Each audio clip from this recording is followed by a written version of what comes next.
حضرت عبداللہ ابن عباس رضی اللہ تعالیٰ عنہ سے مروی ایک روایت ہے، میں ایک دن حضور کے پیچھے بیٹھا ہوا تھا، سواری میں حضور کا ردیف تھا، تو حضور نے فرمایا اے بیٹے، اے لڑکے، میں تجھے کچھ کلمات سکھاتا ہوں، تو اللہ کے حقوق کا خیال رکھ تو وہ تیری حفاظت فرمائے گا۔ تو اللہ تعالیٰ جل شانہ کے احکام کی حفاظت کر، تو اسے اپنے سامنے پائے گا۔ اذا سألت فاسأل اللہ، جب سوال کرے تو اللہ سے ہی سوال کرے، اللہ سے مانگنے کا مزاج پیدا کر لیں کہ فرمایا تمہارے جوتے کا تسمہ بھی ٹوٹ جائے تو وہ بھی اللہ سے مانگو۔ ضرور بازار میں جاؤ دکاندار سے، لیکن حقیقی طلب اللہ سے ہونی چاہیے۔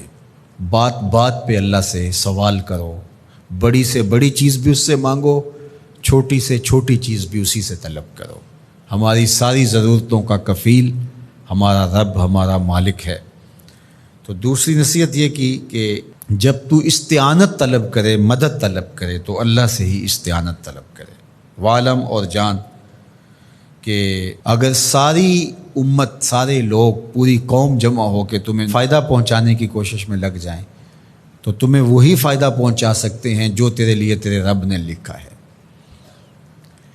اور فرمایا وَإِنِ اجْتَمَعُوا عَلَىٰ أَن يَضُرُّوكَ بِشَيْءٍ، اور اگر تمہیں نقصان پہنچانے کے درپے ہو جائیں، لَمْ يَضُرُّوكَ إِلَّا بِشَيْءٍ قَدْ كَتَبَهُ اللَّهُ عَلَيْكَ، تو تجھے صرف وہی نقصان پہنچا سکتے ہیں جو اللہ نے تیرے لیے لکھا ہے۔ سارا زمانہ بھی مخالف ہو جائے، تیرا کچھ نہیں بگاڑ سکتا۔ ہاں، تیرے مقدر میں اگر کوئی چیز، کوئی بگاڑ لکھا ہے تو وہ ہوگا، اس کا ذریعہ وہ بن جائیں گے۔ تو اس لیے پھر اسی سے مانگو، اسی سے طلب کرو۔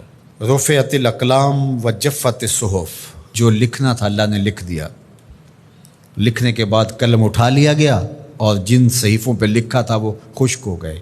اب کتابیں بند ہیں، تو اس لیے اس نے تیرے لیے جو لکھا ہے وہ ہو کے رہے گا، تو خام خواہ لوگوں سے ڈرنے کی ضرورت نہیں ہے، اور تیرا فائدہ، تیرا نقصان اسی کے دستے قدرت میں ہے، تو اسی سے طلب کر، اسی سے مانگ۔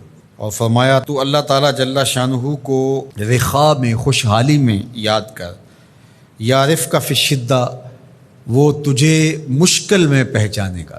یعنی جو شخص خوشحالی کے دور میں اس کے پاس دولت ہے، صحت ہے، تو اللہ تعالیٰ کو فراموش نہیں کرتا، اللہ اس کی بدحالی کے زمانے میں اس کو فراموش نہیں کرتا۔ وعلم، اور جان، ان النصر مع الصبر، کہ جو مدد ہے وہ صبر کے ساتھ آتی ہے۔ وان الفرج مع الکرب، اور کشادگی جو ہے وہ مشکل کے ساتھ آتی ہے۔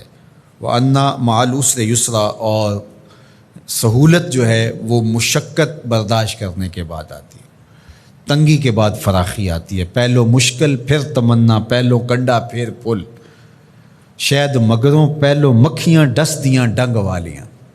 تو یہ سب ہوتا ہے، مشکلات، تکلیفیں، آلام، مصائب، ان سب سے گزر کر کے آسانیاں آتی ہیں۔